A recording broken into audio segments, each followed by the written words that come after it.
Channel امام عصر دعوت انسانیت۔ اعوذ باللہ من الشیطان اللعین الرجیم، بسم اللہ الرحمن الرحیم۔ ان اللہ وملائکتہ یصلون علی النبی یا ایھا الذین آمنوا صلوا علیہ وسلموا تسلیما۔ اللہم صل علی محمد وعلی محمد۔ محترم ناظرین، جیسے کہ ہم ہر ہفتے یہ کوشش کرتے ہیں کہ تربیت اولاد کے حوالے سے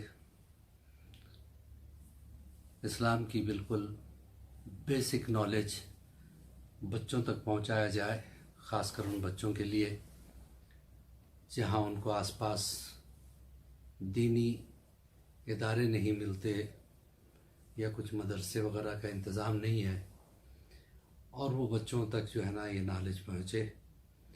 یہ ہماری اہم کوشش رہی ہے، اور ہم آپ سے برابر گزارش بھی کرتے چلے آ رہے ہیں کہ اگر آپ نے اب تک یہ چینل سبسکرائب نہیں کیا ہو تو اس کو ضرور سبسکرائب کریں، اور اپنے کانٹیکٹس میں اس کو ضرور شیئر کریں۔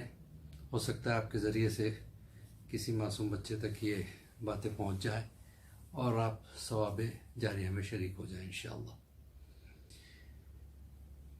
تو عزیزو، ابھی تک ہم نے جن چیزوں پہ گفتگو کی تھی وہ چلتے چلتے اصول دین اور فروع دین کے اس اہم موضوع پہ آ کے رکی ہیں جس کو جہاد کہتے ہیں۔ آج سارے دنیا میں جہاد کے نام سے غلط فائدہ اٹھایا جاتا ہے، جیسے کہ میں نے گزشتہ درس میں بھی بتایا تھا کہ جہاد کا مطلب بم کے دھماکے کرنا نہیں ہے۔ جہاد کا مطلب معصوم بچوں کے جان کے ساتھ کھیلنا نہیں ہے۔ جہاد کا مطلب دوسروں کو پریشان کرنا نہیں ہے۔ جہاد کا مطلب دوسرے کا درد سمجھنا ہے اور حق کی راہ میں گامزن رکھنا ہے اپنے آپ کو۔ اللہ کی راہ میں آگے بڑھنے کا نام جہاد ہے۔ اور جہاد کی کئی قسمیں ہیں۔ قلم سے جہاد، حق لکھنے کا نام جہاد ہے۔ زبان سے جہاد، حق بولنے کا نام جہاد ہے۔ اسی طریقے سے نفس کے ساتھ جہاد، یہ بہت اہم منزل ہے۔ اکثر آپ دیکھو گے کہ لوگ جو ہے نا سیٹسفائی نہیں رہتے ہیں۔ اس کی وجہ کیا ہے؟ وہ دوسروں کی خوشیوں کو دیکھ کر جو ہے نا اپنے آپ کو انالائز کرتے ہیں، مجھے وہ چیزیں کیوں نہیں ملی۔ وہیں سے مایوسی شروع ہو جاتی ہے۔ انسان کو چاہیے، مولا کائنات کیا کہتے ہیں؟ دوسروں کو نہ دیکھو بلکہ اپنی ان خوبیوں کو دیکھو جو اللہ نے تمہیں عطا کی ہے۔ جناب موسیٰ کا دور تھا، اور جناب موسیٰ کے ذہن میں ایک مرتبہ خیال آیا کہ اللہ مجھ سے کتنی محبت کرتا ہے کہ مجھے کلیم کا خطاب دیا ہے، کلیم اللہ کہا ہے، اور مجھے عصا کا معجزہ دیا ہے، ید بیضا دیا ہے۔ جبرائیل آئے، سلام کیا کہ موسیٰ، اللہ نے کہا ہے کیا تم اللہ کے دوست سے ملاقات کرنا چاہتے ہو؟ جناب موسیٰ نے پریشان ہو کے کہا، اچھا اللہ کا کوئی دوست بھی ہے جسے میں نہیں جانتا؟ کہا ہاں ہاں بے شک میں ملنا چاہتا ہوں۔ کیا پھر تم سامان سفر تیار کرو اور نکلو اللہ کی راہ میں اس سے ملاقات کے لیے۔ ڈائریکشن بتایا گیا، اس طریقے سے چلو، فلاں فلاں جنگل، پہاڑ وغیرہ سب پار کرتے ہوئے جاؤ۔ جناب موسیٰ کئی دن کئی رات چلتے چلتے اس ایڈریس پہ پہنچے جہاں کا ایڈریس بتایا گیا تھا، فلاں جگہ تمہیں اللہ کا دوست مل جائے گا۔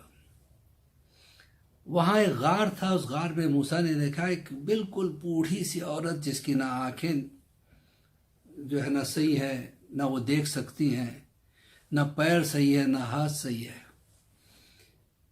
ہاتھ کام نہیں کر رہے ہیں، پیر کام نہیں کر رہے ہیں، آنکھیں سے بھی معذور ہے بیچاری، وہ دیکھ بھی نہیں سکتی۔ موسیٰ پریشان ہو گئے، یہاں پہ کہاں ہے اللہ کا دوست؟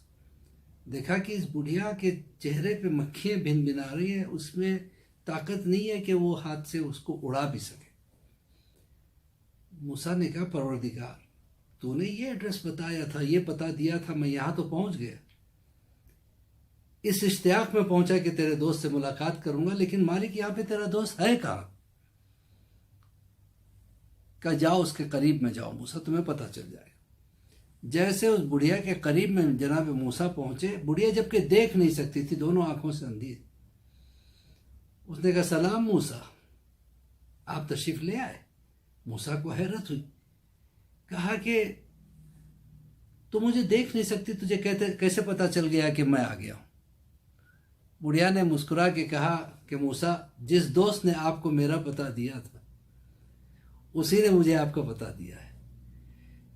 پریشان ہو گئے جناب موسیٰ، کہا کہ تجھے آخر کیا بات ہے کہ تجھ پہ اللہ اتنا مہربان ہے، آخر تو کون سا وہ عمل کرتی ہے، کون سی وہ عبادت کرتی ہے تاکہ میں بھی وہ عبادت کروں؟ دیکھیے یہ ہوتا ہے شوق۔ کہا آخر تجھے تیرا کون سا عمل ہے جو اللہ کو اتنا پسند آ گیا؟ بڑھیا نے کہا کہ میں ہر وقت اللہ کا شکر ادا کرتی رہتی ہوں۔ موسیٰ کو حیرت ہوئی، کس بات کا شکر ادا کرتی؟ نہ تیری آنکھیں صحیح ہیں، نہ تو آنکھوں سے دیکھ سکتی ہے، نہ تیرے ہاتھ صحیح ہیں، نہ کوئی کام کر سکتی ہے، نہ تیرے پیر صحیح ہیں، تو چل بھی نہیں سکتی، کس بات کا شکر ادا کرتی ہے؟ کیسی بات کا تو شکر ادا کرتی ہوں؟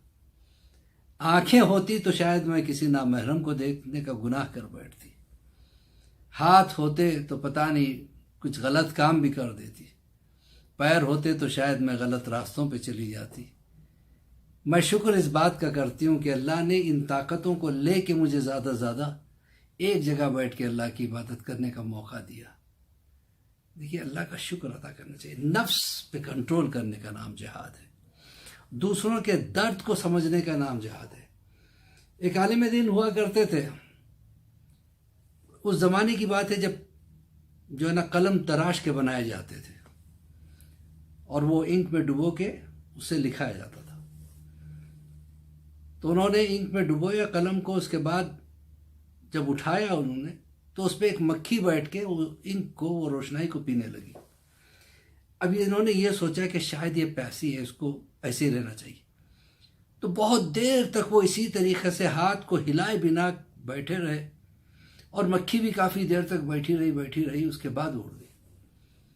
جب وہ دنیا سے گزر گئے تو ان کے شاگرد نے دیکھا کہ وہ بہت اچھی حالت میں، پوچھا کہ اے استاد محترم، آخر آپ کا کون سا عمل ہے جو اللہ کو اتنا پسند آیا کہ آپ کو اتنا بڑا مرتبہ دیا ہے؟ کہا کہ وہ چھوٹا سا عمل جو میں نے ایک مکھی کے درد کو یعنی محسوس کرنے کی کوشش کی تھی، اللہ نے اس کے عوض میں مجھے بہت بڑا درجہ دیا۔ اسی طریقے سے ایک عالم دین، ایک اللہ والی شخصیت ایسی بھی تھی، جاڑوں کا موسم تھا، نماز شب کے لیے اٹھے، نماز شب سے فارغ ہونے کے بعد پھر جو ہے نا اپنے بستر کی طرف بڑھے، دیکھا کہ بستر میں ایک بلی آ کے سو گئی تھی۔ تو انہوں نے سوچا میں اس کو اٹھاؤں گا تو اس کی نیند خراب ہو جائے گی۔ یہ بیچارے ساری رات جا کے بیٹھے رہے، مصلے پہ بیٹھے رہے، یہاں تک کہ اذان صبح ہوئی، اس کے نماز سے فارغ ہوئے، تعقیبات پڑھتے رہے، سورج نکل آیا، اس کے بعد جا کے کہیں وہ بلی ہٹی، پھر جا کے بستر پہ لیٹے۔ جب یہ دنیا سے گزر گئے تو اپنے شاگرد کے خواب میں آ کے کہا کہ اللہ نے میرا وہ عمل بہت پسند کیا اور مجھے بہت بڑا درجہ دیا۔ تو کہنے کا مقصد کیا ہے کہ اگر انسان حیوان کے درد کو بھی سمجھتا ہے تو اللہ اس کو بہت بڑا اجر دیتا ہے۔ تو اگر کوئی انسان کا درد سمجھے، یتیم بچوں کا درد سمجھے، غریبوں کی بھوک کو محسوس کرے، مسکینوں کی مدد کرے، بیواؤں کی مدد کرے، یتیم بچوں کو پالے پوشے، ان کو ایجوکیشن فراہم کرے، ان کے لیے کپڑے دے، ان کے لیے کچھ نہ کچھ کرے، تو اللہ اس کا کتنا بڑا اجر دے گا۔ اسی کو کہتے ہیں جہاد بالنفس۔ اللہ ہمیں توفیق دے کہ ہم اس طرح کے جہاد صدا کرتے رہیں، اور امام زمانہ کے ظہور میں تعجیل عطا فرمائے، ہم سب کو امام کے چاہنے والوں میں شمار فرمائے۔ اللہم صلی علی محمد و آل محمد۔